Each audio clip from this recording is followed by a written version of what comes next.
Today, I'm going to show you my best EQ trick.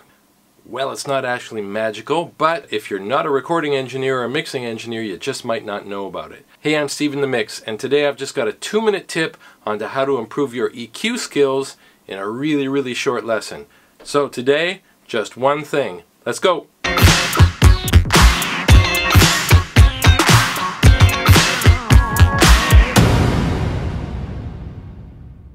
So today I'm going to tell you about resonant frequencies, how to look for them, and how to get them out. So let's grab the iLok and head over to the laptop. So why the laptop? Well, I use this for traveling and I can do a screen capture on this. I could change the outputs or whatever without making a mess out of my big work machine, which absolutely has to work all the time no matter what.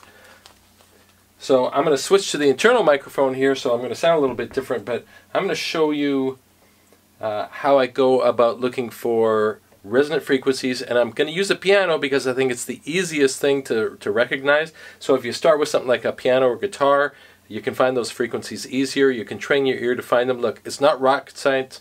Everybody who mixes records knows how to do this, but most people who are just starting out don't know about this, and this is really a key way to declutter a mix. So let's have a look.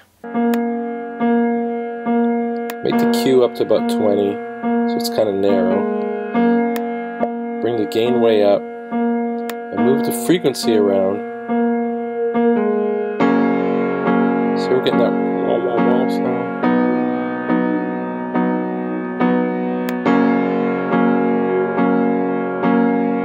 There, solo it.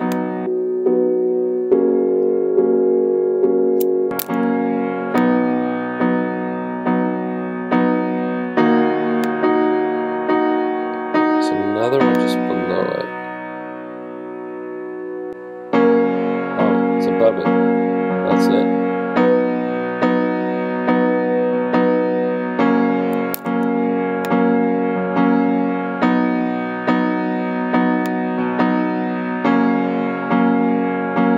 Now if you listen, you hear how obvious those frequencies are now? So if you go through sounds and find those little things, you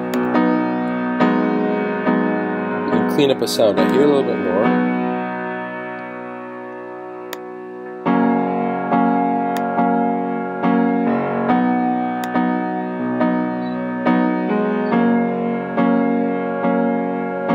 We can probably just use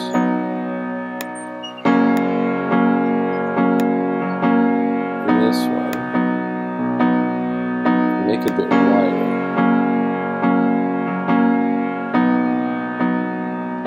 So that's what you do. You go through the whole thing,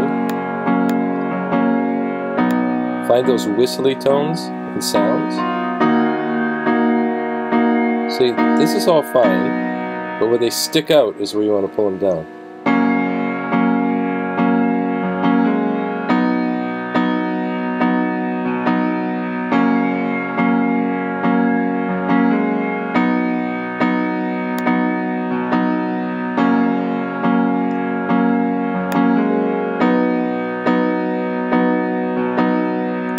So how much do you bring that down? Well, it varies a little bit. You have to use your own best judgment, and I find I go through them, I pull them down, and then I do an enhance of EQ after the fact.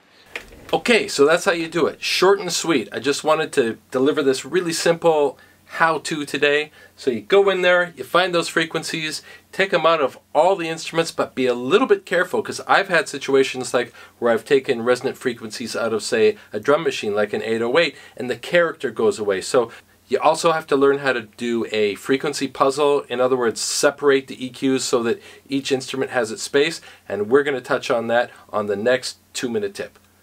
If you're an aspiring artist or producer and you're recording and putting yourself out there, I've got nothing but respect for you. I'll be here telling you everything I know about the music business, recording, mixing, and how to improve your stuff in simple, non-technical ways. If you wouldn't mind, please hit the subscribe button.